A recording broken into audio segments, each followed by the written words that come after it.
আমি প্রতিদিনের যে কালেকশনটা সেটা আমি আলাদা করে জানাবো। এছাড়া আমি 4 দিনেরটা একসাথে জানাবো। আমাদের ত্রাণ কার্যক্রম শুরু হয়েছিল 22 তারিখ থেকে। 22 আগস্ট হয়েছিল 14,60,173 টাকা। 14,60,173 টাকা, এটা ছিল প্রথম দিনের। 23 তারিখে হয়েছে 1,08,23,947 টাকা।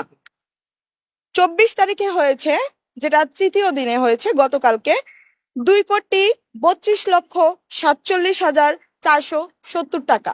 গতকাল রাতে আমরা 2,25,00,000 জানিয়েছিলাম, তারপরে কিছু গণনা বাকি ছিল গতকালকের টাকা, যেটা আজকে সকালে গণনা করা হয়েছে। আজকে 25 তারিখে দুপুর 4টা পর্যন্ত যে টাকা এসেছে সেটা গণনা করা হয়েছে। এর পরবর্তীতে যে টাকাগুলো এসেছে সেটা এখনো গণনা করা হয়নি, প্রক্রিয়াধীন, এটা আমরা রাতে জানাবো।